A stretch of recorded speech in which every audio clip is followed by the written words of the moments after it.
Hey, what's up everybody? Welcome back to my channel. My second video, I will talk about a few things that you can do before Battle for Azeroth launches in the fall. The first of which, if you haven't already, unlock the allied races and level up any of those alts that you might want to play in the upcoming expansion. If you decide to main any of these alts, you don't want the new expansion coming out and you still have to catch up leveling. With the new leveling scaling, it does take a little bit longer to level, I've noticed, but there's a lot less travel time. You don't have to leave the zone anymore, and the dungeon XP at the end has been buffed up as well. Next on the list we have collecting Transmog and Sets. Anything that you missed out on or have been waiting on, now would be the time to get it. Get your character or your main or any of the alts that you want to look cool. Get them prepared for Battle for Azeroth so you don't have to run back through old content farming for these Mog pieces when you can be playing the new expansion. I actually have to go back through and farm some myself. On the topic of collecting sets and transmogs, I'll talk briefly as well about artifact weapons and appearances.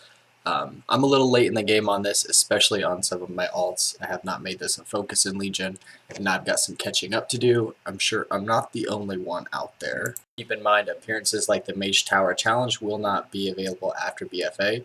You can check if the Mage Tower is live by your map or flying to the Broken Shore, and there'll be a mage you can interact with in front of the tower. Next, we will talk about choosing a main. I would just recommend, if you have a couple alts, jumping on them, playing the rotation. It will change a little bit in BFA from what I've seen and heard. Some of the legendaries and artifact abilities have been built into the class's rotation or possibly into the Azerite gear that we will be getting later on. But for the most part, what you see is what you get for your class. They're not changing them a whole lot. Most of them, anyway. When you choose a main and some transmog, you need to have a cool mount. Collecting some of the ones that dropped in Legion, I would recommend getting those, especially the ones that will not be available after Battle for Azeroth launches. I shouldn't say most, because most of the mounts you can get in Legion you'll be able to acquire in BFA, but you don't want to have to run back through Legion to get some that you could have collected along the way. The one that will not be available after Battle for Azeroth is the Violet Spellwing, which, if you remember, when Legion came out, the Grove Warden from Warlords was no longer available. This is the Violet Spellwing. It requires you to do Antorus on heroic difficulty.